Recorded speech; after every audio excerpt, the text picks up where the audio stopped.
Welcome back to Civil Tech. സർവേയിങ്ങിലെ ലെവലിങ്ങിലെ കുറച്ച് ക്വസ്റ്റ്യൻസ് ആണ് നോക്കുന്നത്. ലെവലിങ്ങും കുറച്ച് കോണ്ടൂറിലെ ക്വസ്റ്റ്യൻസും കൂടെ ഇൻക്ലൂഡ് ചെയ്തിട്ടുണ്ട്. സോ നമുക്ക് സ്റ്റാർട്ട് ചെയ്യാം. In profile levelling, staff reading on 2 neighboring pegs 20 meter apart are 1.20 and 1 respectively. Therefore, the proposed road had a options: rising gradient of 1 in 100, falling gradient of 1 in 100, rising gradient of 1 in 20, falling gradient of 1 in 20. അപ്പോൾ answer ഏതാണ് വരുന്നതെന്ന് നോക്കാം.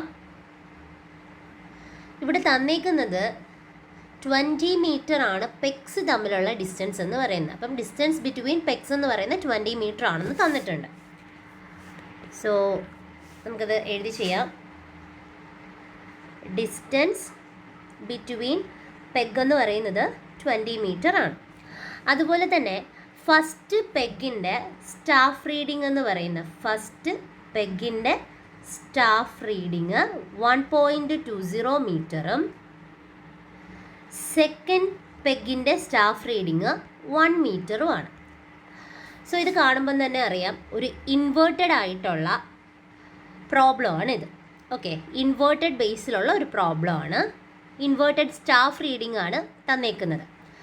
Second staff reading എന്ന് പറയുന്നത് കുറവാണ്, first reading എന്ന് പറയുന്നത് കൂടുതലാണ്. അതുപോലെ തന്നെ സ്റ്റാഫ് റീഡിംഗ് കൂടുന്ന അനുസരിച്ച് അതൊരു എപ്പോഴും ഓർത്തിരിക്കേണ്ട ഒരു സംഭവമാണ്. സ്റ്റാഫ് റീഡിംഗ് കൂടുതൽ വന്നാൽ നമ്മുടെ ഗ്രൗണ്ട് ലെവൽ എന്ന് പറയുന്നത് കുറവായിരിക്കും, ലോവർ ഗ്രൗണ്ട് ലെവലായിരിക്കും വരുന്നത്. ഓക്കെ, സ്റ്റാഫ് റീഡിങ്ങിൻ്റെ വാല്യൂ കൂടിക്കഴിഞ്ഞാൽ ഗ്രൗണ്ട് ലെവൽ എന്ന് പറയുന്നത് ലോവർ ഗ്രൗണ്ട് ലെവലായിരിക്കും. ഈ സ്റ്റാഫ് റീഡിങ്ങിൻ്റെ വാല്യൂ കുറവാണെങ്കിൽ ഹയർ ഗ്രൗണ്ട് ലെവലായിരിക്കും വന്നിരിക്കുന്നത്. ഓക്കെ, അപ്പോൾ സ്റ്റാഫ് റീഡിങ്ങിൻ്റെ വാല്യൂ കൂടുതലാണെങ്കിൽ ലോവർ ഗ്രൗണ്ട് ലെവലും, ലോവർ സ്റ്റാഫ് റീഡിംഗ് ആണെങ്കിൽ ഹയർ ഗ്രൗണ്ട് ലെവലും ആയിരിക്കും വന്നിരിക്കുന്നത്. ഇനി ഇതെങ്ങനെയാണ് ചെയ്യുന്നതെന്ന് പറഞ്ഞാൽ, സോ നമ്മളിപ്പം ഗിവൺ ഡേറ്റാസ് എല്ലാം നമ്മളിപ്പോൾ പറഞ്ഞായിരുന്നു. ആദ്യം ചെയ്യേണ്ടത് നമ്മുടെ ഗ്രൗണ്ട് ലെവലിൻ്റെ ചേഞ്ച് കണ്ടുപിടിക്കണം. ഓക്കെ, എന്നുവെച്ചാൽ ഡിഫറൻസ് നമ്മുടെ ഈ ഒരു തന്നിരിക്കുന്ന രണ്ട് സ്റ്റാഫ് റീഡിങ്ങിൻ്റെയും ഡിഫറൻസ് കണ്ടുപിടിക്കാം. അപ്പോൾ സ്റ്റാഫ് റീഡിങ്ങിൻ്റെ ഡിഫറൻസ് കണ്ടുപിടിക്കാൻ ഉദ്ദേശിക്കുന്നത് നോർമലി എന്താ തന്നിരിക്കുന്നത് 1.20 മൈനസ് 1. ഇതിൻ്റെ റീഡിങ് കണ്ടുപിടിക്കുമ്പോൾ നമ്മൾ ഡിഫറൻസ് ഇൻ സ്റ്റാഫ് റീഡിങ് നമുക്ക് കിട്ടും 0.20 മീറ്റർ എന്നാണ് കിട്ടുന്നത്. അപ്പോൾ 1.2 നിന്നാണ് 1 മൈനസ് ചെയ്തത്. അപ്പോൾ സ്വാഭാവികമായിട്ട് പോസിറ്റീവ് വാല്യൂ വന്നു, അവിടെ റൈസ് ആണെന്ന് മനസ്സിലായി. അപ്പോൾ ഒന്ന് എ ആയിരിക്കും, ഇല്ലെങ്കിൽ സി ആയിരിക്കും വരുന്നത്. അത് നമ്മൾ കൺഫേം ചെയ്തു. ഓക്കെ, സ്റ്റാഫ് റീഡിങ്ങിൻ്റെ ചേഞ്ച് കണ്ടുപിടിക്കുന്ന സമയത്ത് റൈസ് ആണോ അല്ലേന്ന് അറിയാനാണ് നമ്മൾ ആ ഒരു ചേഞ്ച് കണ്ടുപിടിക്കുന്നത്. ഇനി നമ്മൾ ഗ്രേഡിയൻ്റ് ആണ് കണ്ടുപിടിക്കേണ്ടത്. ഓക്കെ, ഇപ്പോൾ രണ്ടിൽ നോക്കുന്ന സമയത്ത് 1 in 100, 1 in 20 ആണ് കിടക്കുന്നത്. അപ്പോൾ ഇതിൽ ഏതാണെന്ന് നമ്മളിനി കണ്ടുപിടിക്കാൻ പോവുകയാണ്. സോ അതിന് വേണ്ടിയിട്ട് ഗ്രേഡിയൻ്റ് കണ്ടുപിടിക്കാൻ horizontal distance by vertical rise ചെയ്താൽ മതിയാവും. വെർട്ടിക്കൽ റൈസ്, ഹൊറിസോണ്ടൽ ഡിസ്റ്റൻസ് തന്നിട്ടില്ലേ, രണ്ട് പെക്സിൻ്റെ ഇടയിലെ ഡിസ്റ്റൻസ് എന്ന് പറയുന്നത് 20 മീറ്റർ ആണെന്ന് തന്നിട്ടുണ്ട്. അപ്പോൾ അതാണ് horizontal distance by vertical rise. ഇപ്പോൾ കണ്ടുപിടിച്ചതാണ് റൈസ് എന്ന് പറയുന്നത്. റൈസിൻ്റെ വാല്യൂ 0.20 മീറ്റർ ആണ് വരുന്നത്. സോ നമുക്ക് ചെയ്ത് വരുമ്പം 1/100, 1 in 100 എന്നുള്ള രീതിയിൽ വരും. അപ്പോൾ ആൻസർ ഏതാണ് വരുന്നത്? റൈസിങ് ആണെന്ന് പറഞ്ഞു, 1 in 100 ആണെന്നും പറഞ്ഞു. സോ ഓപ്ഷൻ എ ആണ് റൈസിങ് ഗ്രേഡിയൻ്റ് ഓഫ് 1 in 100. സിമ്പിളാണ്. ഇതിലാകൂടെ അറിഞ്ഞിരിക്കേണ്ടത് ഹയർ സ്റ്റാഫ് റീഡിംഗ് എന്ന് പറയുമ്പോൾ ലോവർ ഗ്രൗണ്ട് ലെവലും, ലോവർ സ്റ്റാഫ് റീഡിംഗ് എന്ന് പറയുമ്പോൾ ഹയർ ഗ്രൗണ്ട് ലെവൽ. അതുപോലെ തന്നെ നമ്മൾ ആ ഒരു സ്റ്റാഫ് റീഡിങ്ങിൻ്റെ ഡിസ്റ്റൻസ് എടുക്കുന്ന സമയത്ത് റൈസ് ആണോ ഫാൾ ആണോ എന്ന് നോക്കുക. അപ്പോഴത്തേക്ക് ഏകദേശം ഒരു ഐഡിയ നമുക്ക് കിട്ടും. ആ രണ്ട് ഓപ്ഷൻ 4 2 നമുക്ക് ഒഴിവാക്കാൻ പറ്റും, പിന്നെ ഒരു 2. അത് ഗ്രേഡിയൻറ്റിൻ്റെ ഇക്വേഷൻ യൂസ് ചെയ്ത് ചെയ്യുന്ന സമയത്ത് അതും കറക്റ്റായിട്ട് നമുക്ക് കിട്ടും. സോ സെക്കൻഡ് ക്വസ്റ്റ്യനിലോട്ട് പോവാം. If the curvature correction for a measured distance of 1200 meter is 0.14 meter, the correction for refraction in meter will be. So ഇത് കറക്ഷൻ്റെ ക്വസ്റ്റ്യൻ ആണ്. റിലേഷൻ വെച്ച് ചെയ്യാൻ പറ്റുന്ന ഒരു ക്വസ്റ്റ്യൻ ആണ്. Curvature correction four A measured distance ആണ് നമുക്ക് 1200 0.14 തന്നിട്ടുണ്ട്. കർവേച്ചർ കറക്ഷൻ്റെ ഡീറ്റെയിൽസ് എല്ലാം അവിടെ പറഞ്ഞിട്ടുണ്ട്. അപ്പോൾ അത് വെച്ച് കറക്ഷൻ റിഫ്രാക്ഷൻ ചെയ്യാനാണ്. അപ്പോൾ അതിന് റിലേഷൻ എടുത്താൽ മാത്രം മതിയല്ലോ. റിഫ്രാക്ഷൻ കറക്ഷൻ എങ്ങനെയാണ് വരുന്നത്? Refraction correction is equal to 1/7 into curvature correction ചെയ്താൽ മതിയാവും. അപ്പോൾ എങ്ങനെയാണ് വരുന്നത്? 1/7 ഇൻറ്റു 0.14 ആണ്. നമുക്ക് ചെയ്ത് വരുമ്പോൾ 0.02 മീറ്റർ എന്ന് കിട്ടും. എന്ന് വെച്ചാൽ ഓപ്ഷൻ എ ആണ് കറക്റ്റ് ആൻസർ. ഓക്കെ, ആ ഒരു റിലേഷൻ മാത്രം എടുത്താൽ മതി. 1/7 into curvature correction. Third question. What happens to the staff reading when the staff is inclined from its vertical position? Staff reading increases, staff reading decreases. ഇത് decreases ആണ് വന്നിരിക്കുന്നത്. Staff reading decreases, staff reading increases or decreases, staff reading remains the same. Correct വെക്കേണ്ട vertical പൊസിഷനിൽ നിന്നും staff മാറിക്കഴിഞ്ഞാൽ എന്താ സംഭവിക്കുന്നതെന്ന് ചോദിച്ചാൽ നമ്മുടെ ഒബ്സർവ് ചെയ്യുന്ന സ്റ്റാഫ് റീഡിംഗ് എന്ന് പറയുന്നത് കറക്റ്റായിട്ടുള്ള സ്റ്റാഫ് റീഡിങ്ങിനേക്കാളും ലാർജറായിട്ടായിരിക്കും വരുന്നത്. എന്ന് പറഞ്ഞാൽ സ്റ്റാഫ് റീഡിംഗ് ഇൻക്രീസ് ചെയ്യുകയാണ് ചെയ്യുന്നത്. കറക്റ്റ് വെർട്ടിക്കൽ നിൽക്കേണ്ട സാധനം ഇൻക്ലൈൻഡ് ആയിട്ടിരിക്കുകയാണ്. അപ്പോൾ നമുക്ക് ഒറിജിനലി കിട്ടുന്ന വാല്യൂവിനേക്കാളും ഒബ്സർവ് ചെയ്യുന്ന വാല്യൂ എന്ന് പറയുന്നത് കൂടുതലായിട്ടായിരിക്കും വരുന്നത്. അപ്പോൾ ഓപ്ഷൻ എ ആണ് correct answer. Fourth question. The curvature corrections to a staff reading in a differential leveling survey is. ശ്രദ്ധിക്കുക, കർവേച്ചർ കറക്ഷൻ ആണ് പറഞ്ഞിരിക്കുന്നത്. അപ്പോൾ കർവേച്ചർ കറക്ഷൻ്റെ ആ ഒരു സ്റ്റാഫ് റീഡിങ്ങിൻ്റെ ഡിഫറൻഷ്യൽ ലെവലിംഗ് സർവേ എന്ന് പറയുന്നത് എപ്പോഴും സബ്സ്ട്രാക്റ്റീവ് ആയിരിക്കും. Always subtractive nature. Option A ആണ് correct answer. Next question. Sensitivity of bubble tube. അപ്പോൾ സെൻസിറ്റീവ്നെസ് ഓഫ് ബബിൾ ട്യൂബ് എന്ന് പറയുമ്പോൾ നമ്മൾ സെൻസിറ്റിവിറ്റി എന്ന് പറയുമ്പോൾ എന്താണ് നമ്മൾ പഠിച്ചിട്ടുണ്ട്. അപ്പോൾ അത് സെൻസിറ്റിവിറ്റി കുറയ്ക്കാൻ വേണ്ടി എന്ത് ചെയ്യണമെന്ന് പറയാം. അപ്പോൾ അതിൽ വരുന്ന ഒരു ക്വസ്റ്റ്യൻ ആണിത്. സെൻസിറ്റിവിറ്റി ഓഫ് ബബിൾ ട്യൂബിൽ ഫസ്റ്റ് നോക്കാം. Decrease with increase in radius of curvature. അത് കറക്റ്റ് ആയിട്ടുള്ളൊരു കാര്യമല്ല. Decrease with increase in length of bubble എന്ന് വെച്ചാൽ അത് ഡിക്രീസ് ചെയ്യാൻ വേണ്ടിയിട്ട് ബബിളിൻ്റെ ലെങ്ത് കൂട്ടിയാൽ മതി എന്നാണ്. നേരെ റിവേഴ്സ് ആണ് യഥാർത്ഥത്തിൽ പറയേണ്ട ആദ്യത്തെ 2 point. Decrease with increase in viscosity of liquid, അത് കറക്റ്റാണ്. അപ്പോൾ നമുക്ക് വരുന്ന ആൻസർ ഓപ്ഷൻ സി ആണ്. Sixth question. The combined correction due to curvature and refraction for a distance of 1 kilometer on the surface of Earth. ഇതും പെട്ടെന്ന് നമുക്ക് ചെയ്യാൻ പറ്റുന്ന അല്ലെങ്കിൽ നമുക്ക് അറിയാൻ പറ്റുന്ന ഒരു ക്വസ്റ്റ്യൻ ആണ്. കറക്ഷനിൽ നിന്ന് തന്നെയാണ് വന്നിരിക്കുന്നത്. കമ്പൈൻഡ് കറക്ഷനാണ്. കർവേച്ചറും റിഫ്രാക്ഷനും കാരണം ഉണ്ടാവുന്ന കമ്പൈൻഡ് കറക്ഷൻ്റെ കാര്യമാണ് പറഞ്ഞിരിക്കുന്നത്. സോ ഓപ്ഷൻ വരുന്നത് എ ആണ്. ആ 3 കറക്ഷനും കറക്റ്റായിട്ട് അറിഞ്ഞിരിക്കണം, എങ്കിലേ ഇതുപോലത്തെ ഒരു ക്വസ്റ്റ്യൻ വരുമ്പോൾ ഈസി ആയിട്ട് നമുക്ക് അറ്റൻഡ് ചെയ്യാൻ പറ്റത്തുള്ളൂ. As applied to staff reading, the corrections for curvature and refraction are respectively. അപ്പോൾ ആദ്യം പറഞ്ഞിരിക്കുന്ന കറക്ഷൻ ഓഫ് കർവേച്ചറും പിന്നെയുള്ളത് റിഫ്രാക്ഷനുമാണ്. കറക്ഷൻ ഓഫ് കർവേച്ചർ എന്ന് പറയുമ്പം ദ കറക്ഷൻ ഈസ് നെഗറ്റീവ് ആണ് എപ്പോഴും. അതുപോലെ തന്നെ റിഫ്രാക്ഷൻ എന്ന് പറഞ്ഞാൽ പോസിറ്റീവുമാണ്. അപ്പോൾ നമുക്ക് ആൻസർ വരുന്നത് ഓപ്ഷൻ ബി ആണ്, negative and positive. Next question. Dash is an imaginary line passing through point of equal reducing level. Equal reducing level connect ചെയ്ത് വരയ്ക്കുന്ന ലൈൻസ് ആണ്. എന്ന് പറഞ്ഞാൽ ഈക്വൽ എലിവേഷൻസ് തമ്മിൽ കണക്ട് ചെയ്ത് വരയ്ക്കുന്ന ആ ഒരു ഇമാജിനറി ലൈനിനെ പറയുന്നതാണ് contour line. 9th question. The vertical distance between any 2 consecutive contour is known as. ഇത് എപ്പോഴും വരുന്ന ക്വസ്റ്റ്യൻ ആണ്. Answer contour interval. ഇത് ഈ കോണ്ടൂറിൽ നിന്നൊരു ക്വസ്റ്റ്യൻ ഉണ്ടെങ്കിൽ ഇത് ഏകദേശമുള്ള എല്ലാ പ്രീവിയസിനും ചോദിച്ചിട്ടുള്ളതാണ് contour interval. Okay, next question. The correction in elevation due to curvature and refraction is proportional to. അപ്പോൾ കറക്ഷൻ ഇൻ എലിവേഷൻ ആണ് കർവേച്ചറും റിഫ്രാക്ഷനും കാരണം. അതിൻ്റെ പ്രൊപ്പോർഷണൽ എന്താണെന്നാണ് ചോദിച്ചിരിക്കുന്നത്. അപ്പോൾ ഇതിൽ നമ്മൾ അറിയേണ്ടത് കറക്ഷൻ ഓഫ് കർവേച്ചർ എന്ന് പറഞ്ഞാൽ is directly proportional to d²/r ആണ്. അതേസമയം റിഫ്രാക്ഷൻ കറക്ഷൻ എന്ന് ഇസ് ഡയറക്ട്ലി പ്രൊപ്പോർഷണൽ ടു ഡയമീറ്ററിൻ്റെ സ്ക്വയർ ആണ്. ആൻഡ് കമ്പൈൻഡ് കറക്ഷനിലോട്ട് വരുമ്പോഴും സെയിം ആണ്, d²/r ആണ് നമുക്ക് പറയാനുള്ളത്. അപ്പോൾ ഇത് ബേസ് ചെയ്തിട്ടുള്ളൊരു ക്വസ്റ്റ്യൻ ആണ്. നമുക്ക് ആൻസർ വരുന്നത് ഓപ്ഷൻ ബി.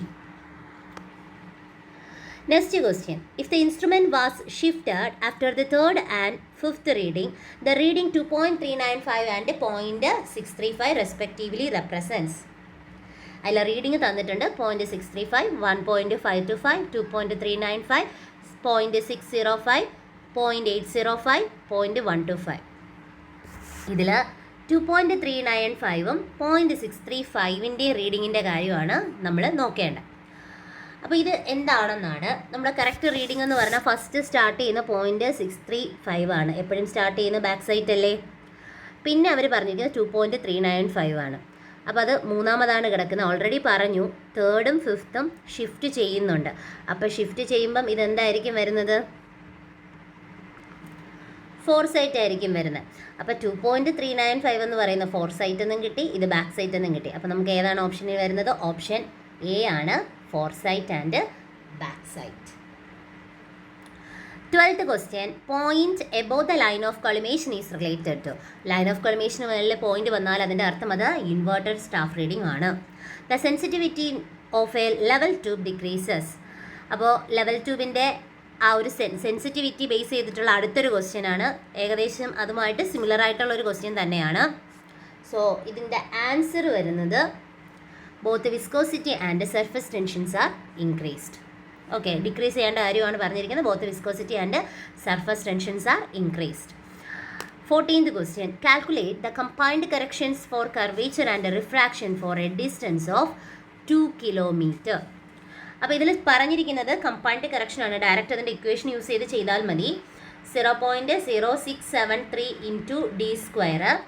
ഇതിൽ കിലോമീറ്റർ ഇതാണ് ചെയ്യേണ്ടത് നമ്മൾ. 0.673 ഇൻറ്റു 2² നമുക്ക് ആൻസർ വരുമ്പോൾ 0.269 എന്നാണ് കിട്ടുന്നത്. ഓപ്ഷൻ സി ആണ് correct answer. 15th question, the bubble is filled with alcohol, either mixture of A and B, any of the above. അപ്പോൾ ആൽക്കഹോൾ മാത്രവും ഈതർ മാത്രവും അതുപോലെ തന്നെ mixture of A and B, ഇത് മൂന്നും കറക്റ്റ് തന്നെ. അപ്പോൾ ഇതിൽ ഏത് വേണമെങ്കിലും നമുക്ക് ബബിളിൽ ഫില്ല് ചെയ്യാവുന്നതാണ്. ഓക്കെ, ഓപ്ഷൻ ഡി ആണ് correct. 16th question, the staff reading taken on a staff held at a distance of 50 meter. അപ്പോൾ സ്റ്റാഫിൻ്റെ ഇടയിലെ ഡിസ്റ്റൻസ് ആണ് ഈ തന്നിരിക്കുന്ന 50 മീറ്റർ എന്ന് പറഞ്ഞാൽ ഇത് ക്യാപിറ്റൽ ഡി ആയിട്ട് ഞാൻ എടുത്തു. From the instrument with bubble central is 1.465. അപ്പോൾ ഈ സ്റ്റാഫ് റീഡിങ്ങിൻ്റെ വിത്ത് ബബിൾ സെൻട്രൽ വരുന്നതാണ് 1.465 എന്ന് പറയുന്നത്. When the bubble is moved 4 division. അപ്പോൾ ഈ 4 ഡിവിഷൻ n ആണ്, n = 4 ആണ്. ആ ഒരു 4 ഡിവിഷൻ കഴിയുന്ന സമയത്ത് അതിൻ്റെ സ്റ്റാഫ് റീഡിങ് 1.472 മീറ്റർ. അപ്പോൾ 2 സ്റ്റാഫ് റീഡിങ്ങാണ് നമുക്ക് തന്നേക്കുന്നത്. അവിടുത്തെ radius of curvature of the bubble ട്യൂബാണ് ചോദിച്ചിരിക്കുന്നത്. ലെങ്ത് ഓഫ് 1 ഡിവിഷൻ എന്ന് പറയുന്നത് 2 mm ആണ്. അപ്പോൾ എല്ലാം തന്നിട്ടുണ്ട്. അപ്പോൾ റേഡിയസ് ഓഫ് കർവേച്ചർ ആണ് നമ്മൾ കണ്ടുപിടിക്കേണ്ടത്. റേഡിയസ് ഓഫ് കർവേച്ചർ കണ്ടുപിടിക്കാനുള്ള ഇക്വേഷൻ n × L × d/s.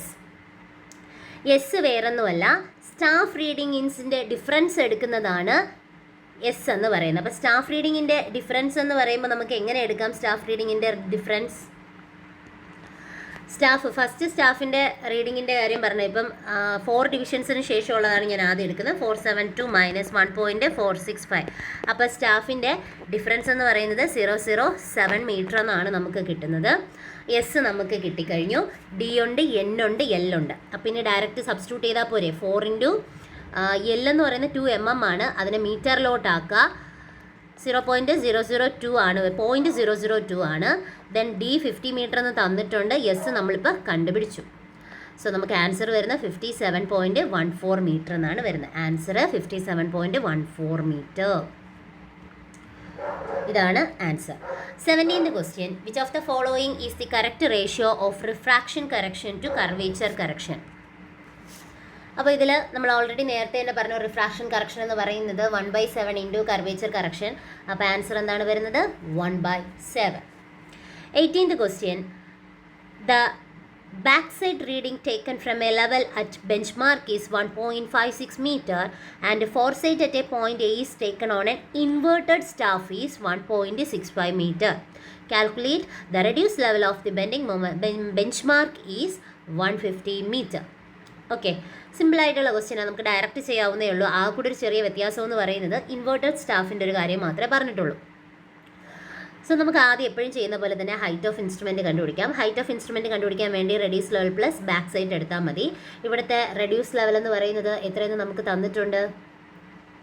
ക്വസ്റ്റ്യനിൽ 150 എന്ന് തന്നിട്ടുണ്ട്. പ്ലസ് ഇവിടുത്തെ ബാക്ക് സൈറ്റ് എന്ന് പറയുന്നത് 1.56 എന്നുള്ള കാര്യം പറഞ്ഞിട്ടുണ്ട്.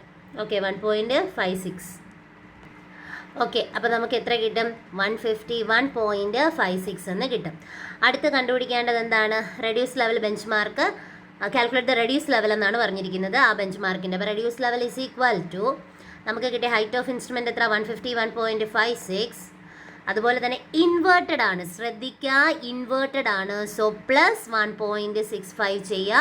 നമുക്ക് ആൻസർ 153.21 മീറ്റർ ആണ് വരുന്നത്. ഓക്കെ, 153.21 മീറ്റർ ആണ് കിട്ടുന്നത്. ഓക്കെ, അപ്പം ഇതിൽ ഇൻവേർട്ടഡ് ആണ്. ഇൻവേർട്ടഡ് ആയതുകൊണ്ട് മാത്രമാണ് ഞാൻ ഈ ലാസ്റ്റത്തെ സ്റ്റെപ്പിൽ പ്ലസ് ചെയ്യാനായിട്ടുള്ള കാരണം. അപ്പോൾ ഓപ്ഷൻ ഡി ആണ് കറക്റ്റ് ആൻസർ എന്ന് പറയുന്നത്. 19th ക്വസ്റ്റ്യൻ നോക്കാം. Calculate the reduced level of a point A if the staff reading at the point A and benchmark are 2.8 meter and 2.5 meter respectively. The reduced level of the benchmark is 100 meter. Point എയുടെ reduce ലെവലാണ് calculate ചെയ്യേണ്ടത്. So ഇപ്പോൾ കറക്റ്റായിട്ട് question വായിച്ചു കഴിഞ്ഞാൽ നമുക്കിത് എങ്ങനെയാണെന്ന് easy ആയിട്ട് സാധാരണ നോർമലി ചെയ്യുന്ന പോലെ ചെയ്താൽ നമുക്ക് കിട്ടും. പക്ഷെ കറക്റ്റായിട്ട് ക്വസ്റ്റ്യൻ വായിക്കണം. Staff reading at point A എന്ന് പറയുന്നത് 2.8 ആണ്. Okay, point A 2.8 and bench mark എന്ന് പറയുന്നത് 2.5 ആണ്. അപ്പോൾ ഞാൻ ബാക്ക് സൈറ്റ് എന്ന് പറയുന്നത് 2.5 ആയിട്ടും ഞാൻ ഫോർ സൈറ്റ് എന്ന് പറയുന്നത് 2.8 ആയിട്ടും എടുത്തു. അവിടുത്തെ റെഡ്യൂസ് ലെവൽ എന്ന് പറയുന്നത് 100 ആയിട്ട് എടുത്തു. ഒന്ന് നോക്കിക്കേ. അപ്പോൾ HI കണ്ടുപിടിക്കണമെങ്കിൽ എന്ത് ചെയ്യണം? Reduce level plus back site. അപ്പോൾ 100 പ്ലസ് ഇവിടുത്തെ ബാക്ക് സൈറ്റ് എന്ന് പറയുന്നത് 2.5 ആണ്. ഓക്കെ, അപ്പം 102.5 എന്ന് കിട്ടും. അടുത്ത് നമ്മൾ കണ്ടുപിടിക്കേണ്ട പോയിൻ്റ് എയിലെ റെഡ്യൂസ് ലെവലാണ്. പോയിൻ്റ് എയിലെ റെഡ്യൂസ് ലെവൽ എന്ന് പറയുന്നത് റെഡ്യൂസ് ലെവൽ അറ്റ് എ കണ്ടുപിടിക്കുമ്പോൾ എങ്ങനെ വരും? നമുക്കിപ്പോൾ കിട്ടിയ height of instrument 102.5 minus fore sight എത്രയാണ് വരുന്നത്? 2.8 ആണ് വരുന്നത്. സോ 99.7 ആണ് ആൻസർ വരുന്നത്. ഓപ്ഷൻ ബി ആണ് 19 ക്വസ്റ്റ്യൻ്റെ answer. Then 20th question. Which of the following is true for the correction for the curvature? കർവേച്ചറിൻ്റെ കേസിൽ കറക്ഷൻ ഏതെന്നാണ് ചോദിച്ചിരിക്കുന്നത്. It is a proportional to the distance between the staff and instrument. It is always negative and proportion to square of distance between the staff and instrument. It is always positive and proportion to square of distance between the staff and instrument. It is always positive and proportion to the distance between the staff and instruments. അപ്പോൾ നമുക്ക് answer വരുന്നത് option B ആണ്. കാരണം നമ്മൾ already പറഞ്ഞ കാര്യമാണ്, curvature correction എന്ന് പറയുന്നത് നെഗറ്റീവിലാണ് വരുന്നത്. ഓക്കെ, ഓൾവേസ് നെഗറ്റീവ് ആണ്. അതുപോലെ തന്നെ proportion to square of the distance between the staff and instrument.